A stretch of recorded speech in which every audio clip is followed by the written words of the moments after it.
এই দেশে কোনো ফিউচার নাই, ফিউচার আছে বিদেশে, বিশেষ করে থাইল্যান্ডে।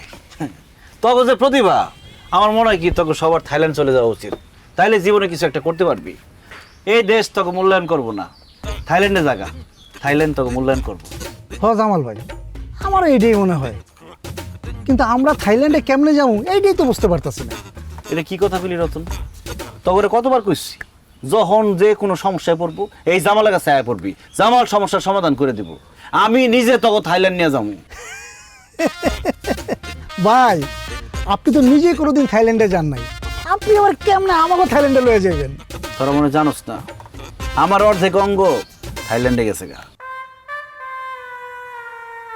ভাই আপনার হাত পা চোখ নাক কান পুরো অঙ্গই তো এইখানে। আরে বলদ, এই অঙ্গ না, অর্ধেক অঙ্গ মানে কি, অর্ধাঙ্গিনী।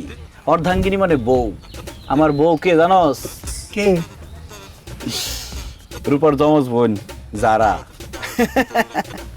যারার ভাই আর আমার মা মিলা আমাকে বিয়া ঠিক করে ফেলাইছে। প্রথমে আমি রাজি হইটাই, আমি চিন্তা করছি বিদেশি মেয়া, বিদেশে বড় হয়েছে, কেমন না কেমন হইব, বিয়া করা ঠিক হবো না। পরে শুধু তোর কথা চিন্তা করে বিয়াতে রাজি হয়ে গেলাম। আমি চিন্তা করলাম যে আমি যদি থাইল্যান্ডে বিয়ে করি তাহলে আমি থাইল্যান্ডে যাবো, বড় বড় ব্যবসা করব। আর তখন মতো গরিব যারা আছে, শুধুমাত্র এই বেকার যুব সমাজের জন্য আমি বিয়ে করতে রাজি হয়েছি। আমি মনে মনে ওয়াদা করছি তখন আমি থাইল্যান্ডে নিয়ে যাবোই যাবো। ভাই আমি রাজি, আমরা সবাই রাজি, আমরা সবাই যাবো আপনার বিয়ার বরযাত্রী লইয়া। ফকির নি খালি খাওয়ানটাই চিনছস, বরযাত্রী যাবি মানে ওখানে বিয়ার দাওয়াত খেয়ে আবার তো ফেরত আসতে হইব। আমি চাইতেছি তোরা একবারে যাবি ওই দেশে, ওইখানে গিয়ে চাকরি করবি, ব্যবসা করবি, ডলার কামাবি। ও ভাই আমিও যাবো, ওইখানে তো আমি রিলস বানাবো ভাইয়া। যার মন চায় সব করবি ওখানে গিয়া। এই জন্য প্রত্যেকে 2 লাখ টাকা করে জোগাড় কর, যাওয়ার আগে অর্ধেক, যাওয়ার পরে বাকি অর্ধেক। আর ওইখানে যাওয়ার পরে চাকরি বাকরি যা দায়িত্ব সব আমার।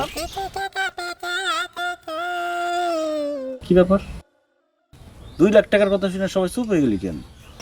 আরে বেটা, আজকাল ঢাকা যাইতে 2 লাখ টাকা লাগে, আর তোরা থাইল্যান্ডে যাবি তাও 2 লাখ টাকা ভয় পাইতেছস। তখন দেখ কিছু হইব না, এই গ্রামে পয়সা মরতে হবো তোকে, মূর্খ করে থাকি না। আচ্ছা ভাই ভাই ভাই ভাই রাগ করে না ভাই, কেউ যাক বা না যাক আমি যাবো, আমি টাকা দেবো আপনারে। ভাই আমিও দেবো, আমিও যাবো ভাই। তো তোরা 3 জনের রাজি হইলে না তো কমসে কম 10-15 জন হইতে হইব। এবং আজকে তো শেষ ডেট, আজকে এন্ট্রি ফি দিতে 5,000 টাকা করে, নাইলে কিন্তু আর ভিসা হইব না। সেটা কেন? ও মা, এমবাসিতে জমা দিতে হইব, তারপর ভাষা শিখতে হইব, অনেক কাজ আছে, খরচ আছে তো। কোনো সমস্যা নাই ভাই, লোক 3 জন 4 জন 5 জন 10 জন যতজন লাগে আমি ব্যবস্থা করতেছি, টাকা আমি ব্যবস্থা করতেছি।